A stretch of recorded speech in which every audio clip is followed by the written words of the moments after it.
តាអ្នកអរគ្នាធ្លាប់ឡើងរបកដៃដូចរូបខាងលើនេះដែរអត់ប្រកាសណានេះគឺជាជំងឺមួយដែលគេហៅថា keratolysis explorativa ដែលជំងឺ keratolysis explorativa នេះគឺជាជំងឺស្បែកមួយប្រភេទដែលឡើងរបកស្បែកបាតដៃនិងបាតជើងដែលជំងឺនេះជាប្រភេទ localized skin ហើយវាច្រើនកើតទៅលើវ័យក្មេងវាប៉ះពាល់ទៅលើស្បែកខាងក្រៅដែលគេហៅថា outer layer of epidermis ជាពិសេសនៅ stratum corneum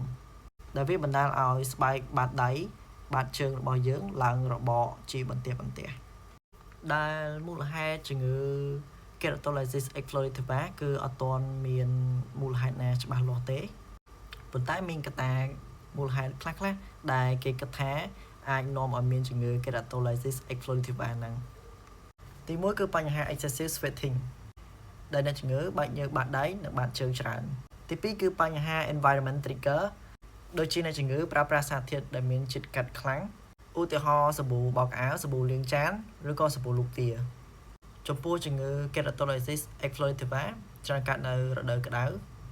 នៅពេលដែលគេធ្វើ skin biopsy គេឃើញ stratum corneum disruption of desmosome ចំពោះ epidemiology វិញគឺច្រើនកើតទៅលើ young adult ហើយមនុស្សប្រុសនិងមនុស្សស្រីកើតស្មើគ្នាចំពោះសញ្ញា clinic វិញចាប់ផ្ដើមដំបូងគឺ asymptomatic គឺអត់មានរោគសញ្ញាអីទេបន្ទាប់មកអ្នកជំងឺចាប់ផ្ដើមចេញមកមួយឬក៏ច្រើនដែលវាមានលក្ខណៈជា superficial air flu blister ដែល blister ហ្នឹងគឺក្នុងហ្នឹងអត់មានទឹកទេវាមានខ្យល់អញ្ចឹងវាងាយនឹងបែក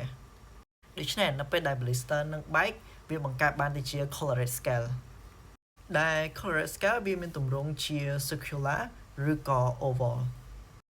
ហើយកន្លែងដែលរបបហ្នឹងវាឡើងទៅជា erythematous exfoliation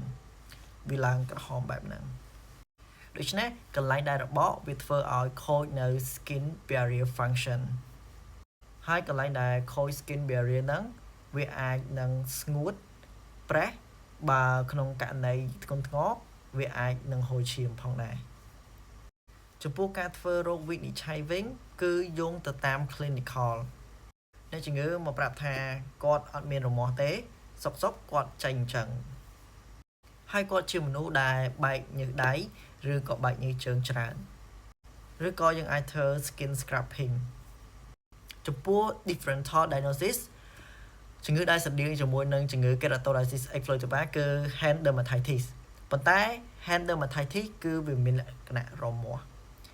ចំពោះ keratolysis explorativa គឺអត់មានលក្ខណៈរមាស់ទេចំពោះការព្យាបាលវិញបើសិនវាស្ថិតនៅក្នុងករណីមធ្យមទេយើងមិនបាច់ព្យាបាលក៏បានដែរវាអាចជាដោយខ្លួនឯងបើសិនជាចង់ព្យាបាលយើងអាចប្រើប្រាស់លេបផ្ដល់សំណើមនៅលើដៃយើងបានបន្ទាប់មកយើងគួរតែជៀសវាងសារធាតុដែលមានជាតិកាត់ការពារការកកិតនិងព្យាបាលទៅតាមរោគសញ្ញាចំពោះ complication ផលវិបាកវិញរបស់ជំងឺ keratolysis explorativa គឺវាអត់បង្កគ្រោះថ្នាក់ទេប៉ុន្តែវាបង្ក stress ទៅលើអ្នកកើត